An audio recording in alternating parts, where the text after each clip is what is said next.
accepted it. Okay, are we ready? Okay. Racial profiling should come to an end. Have you ever met someone of a different race other than your own? How well did you treat them? Did you judge them in any shape or form due to the color of their skin? Well, I have to tell you that 8 times out of 10, these human beings are just like you and I. Many different races around the world have been mistreated just because of the color of their skin. Is that fair? Most have our own opinion and judgment on this matter, but the fact of the matter is that this type of treatment is wrong. Unfortunately, a large amount of people still separate one from another based on culture, race, color, and wealth. A large amount of race profiling happens in the criminal justice system. The targets are usually those generalized by law enforcement agents from past incidents. These certain individuals are interrogated and held accountable because of their race, ethnicity, and or religion than by actual suspicion. It is by far discriminate and should not be allowed. Racial profiling should come to an end. My 3 biggest points I have here. My first one would be that racial profiling is a significant social problem, and second, racial profiling is a major problem at airports, and my third is racial profiling is morally wrong. People need to treat each other fairly and with respect. First, let's talk about the different social problems concerning racial profiling. If you don't know what they are, you are about to find out.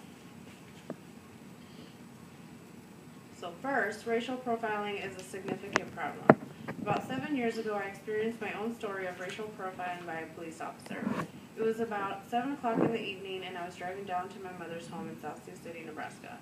As I was driving, I noticed the police lights through my rearview mirror, signaling me to pull over. I, of course, pulled over, and he ignored me and proceeded to ask me if I knew a Mexican named so-and-so. I was startled and asked why he would ask such a question like that. I, of course, ended up with a ticket, and I couldn't afford that, of course. That right there is just the beginning. Also, racial profiling has cost thousands of dollars spent on data collection. Researchers are paid to test all the different measurements of profiling. This unnecessary spending could be used for other valuable resources. As I said earlier, racial profiling is a significant social problem, and racial profiling is everywhere, but does that mean it's okay to do it? It affects each and every one of us. Why not just end it? Now that we've discussed social problems with racial profiling, let's move on to the racial profiling at airports. So second, racial profiling is a major problem at airports. The U.S. was left with racial profiling at airports after the 9/11 terrorist attacks. It was scary and a sad day for all of us. For those of you that don't know, back in 2001, the Twin Towers were attacked on the East Coast by Middle and Eastern terrorists. Many were killed and extremely hurt. We are now left with security checks and federal investigations that target Muslim men from the Middle East. Not even Middle Eastern men out to attack us. We must put an end to this. I've actually had the pleasure of knowing a great Middle Eastern young man. I met him in college, and he was very warm, great-hearted, and very nice.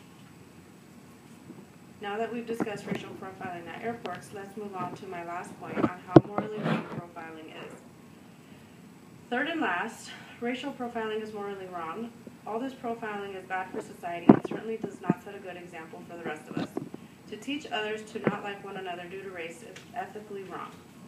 We all have morals, and in order to keep this country safe, we must work together. Now that we have gone through all 3 points, what can we do to make a positive change? We all know right from wrong. If so, why create a negative impact? Let's all work together, not pass judgment, and make this world a better place. The end.